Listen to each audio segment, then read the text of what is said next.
കേരളത്തിലെ പ്രശസ്തമായ ക്രിസ്ത്യൻ തീർത്ഥാടന കേന്ദ്രങ്ങളിൽ ഒന്നായ പരിമല തിരുമേനി ഏറെ പ്രശസ്തമായത് പരിമല തിരുമേനിയുടെ പേരിലാണ്. കേരളത്തിലെ യാക്കോബൈറ്റ് ഓർത്തഡോക്സ് ഒരുപോലെ വണങ്ങുന്ന ഒരാളാണ് പരിശുദ്ധ പരിമല തിരുമേനി. ജീവിച്ചിരിക്കുമ്പോൾ തന്നെ പരിമല തിരുമേനി പല അത്ഭുതങ്ങളും ചെയ്തിട്ടുണ്ട്. തുമ്പമൺ എന്ന സ്ഥലത്ത് വസൂരി പടർന്നപ്പോൾ രോഗികളെ സുഖപ്പെടുത്തിയത് ആ അത്ഭുതങ്ങളിൽ ഒന്നാണ്. 1848 ജൂൺ 15 മുളന്തുരുത്തിയിൽ ആയിരുന്നു ജനനം. ഗീവറീസ് എന്നായിരുന്നു തിരുമേനിയുടെ മാമോദിസ പേര്. 2ാം വയസ്സിൽ തന്നെ തിരുമേനിയുടെ അമ്മ മരിച്ചു. പിന്നെ ചേച്ചിയായിരുന്നു തിരുമേനിയെ വളർത്തിയത്. ചെറുപ്പത്തിൽ പഠിക്കാൻ മിടുക്കനായിരുന്നു തിരുമേനി. 18ാം വയസ്സിൽ വൈദിക സ്ഥാനവും ലഭിച്ചു. ഈ കാലത്താണ് മലങ്കര മെത്രാപ്പോലിത്തയായിരുന്ന പുലിക്കോട്ടിൽ ജോസഫ് മാർ ദിവന്യാസ്യൂസ് പരിമലയിൽ ഒരു സെമിനാരി സ്ഥാപിക്കുന്നത്. പമ്പാ നദി 2ആയി പിരിഞ്ഞപ്പോൾ നടുവിലായി രൂപപ്പെട്ട ഒരു ദ്വീപാണ് പരിമല ദ്വീപ്. ഈ ദ്വീപിൻ്റെ ഒരു ഭാഗം നിരണം ഇടവക്കാരനായ അരികുപുറത്തു കോരുത്മാത്തിൻ്റെ വകയായിരുന്നു. അതിൽ നിന്നും 2 ഏക്കർ സ്ഥലം അദ്ദേഹം 1872 മാർ ദിവന്യാസ്യൂസിന് സെമിനാരി നിർമ്മിക്കാൻ വിട്ടുകൊടുക്കുകയായിരുന്നു. പരിമലയിൽ സ്ഥാപിച്ച സെമിനാരിയിൽ തന്നെ സഹായിക്കാനായി മാർ ദിവന്യാസ്യൂസ് ഗീവറീസിനെ നിയോഗിക്കുകയായിരുന്നു.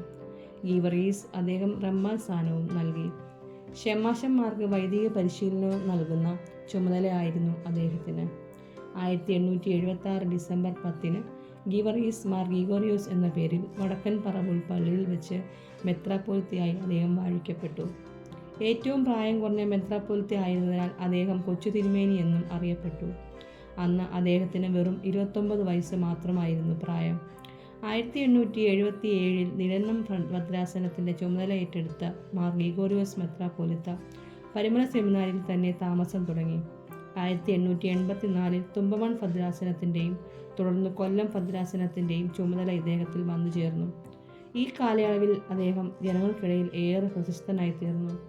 അങ്ങനെ ജനങ്ങൾ അദ്ദേഹത്തെ സ്നേഹത്തോടെ പരിമല തിരുമേനി എന്ന് വിളിക്കാൻ തുടങ്ങി. പരിമല തിരുമേനിയാണ് പരിമല സെമിനാരിക്ക് സമീപം ഒരു ദേവാലയം ആരംഭിക്കുന്നത്. 1895 വിശുദ്ധ പത്രോസിൻ്റെയും പൗലോസിൻ്റെയും നാമത്തിൽ നിർമ്മിച്ച ഈ ദേവാലയത്തിൻ്റെ കൂദാശ നടത്തിയത്. തുടർന്ന് അദ്ദേഹം ക്രിസ്ത്യാനികളുടെ വിശുദ്ധ നാടായ ജെറുസലേം സന്ദർശിച്ചു. ഈ യാത്രയുടെ അനുഭവം ഊർശലേം യാത്രാ വിവരണം എന്ന പേരിൽ ഒരു പുസ്തകവും ആക്കി പ്രസിദ്ധീകരിച്ചു. മലയാളത്തിൽ ആദ്യമായി അച്ചടിച്ച യാത്രാ വിവരണമായാണ് ഇതറിയപ്പെടുന്നത്.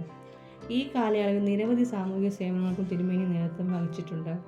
1902 നവംബർ 2 54ാം വയസ്സിലാണ് അദ്ദേഹം കാലം ചെയ്തത്. പരിമല പള്ളിയുടെ മദ്ബയോട് ചേർന്ന് പ്രത്യേക കബറത്തിൽ ആണ് അദ്ദേഹത്തെ കബറടക്കിയത്. 1947 നവംബർ 2 പരിശുദ്ധനായി പ്രഖ്യാപിച്ചു. അദ്ദേഹത്തിൻ്റെ ഓർമ്മ പെരുന്നാൾ എല്ലാ വർഷവും നവംബർ 1, 2 തീയതികൾ സഭ ആചരിക്കുന്നു.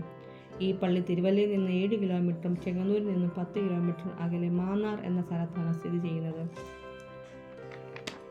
എല്ലാ വർഷവും നവംബർ 1, 2 തീയതികളിൽ അനേകം വിശ്വാസികൾ വളരെ ദൂരത്തു നിന്നും കാൽനടയായി വന്ന് പ്രാർത്ഥിച്ച് അനുഗ്രഹം പ്രാപിച്ചു പോകാറുണ്ട്. അനേകം ചാരിത്യ പ്രവർത്തനങ്ങൾക്കും ഈ സഭ നേതൃത്വം കൊടുക്കുന്നു. ഇതിനടുത്തായിട്ടാണ് പരിമല ഹോസ്പിറ്റലിലും സ്ഥിതി ചെയ്യുന്നത്.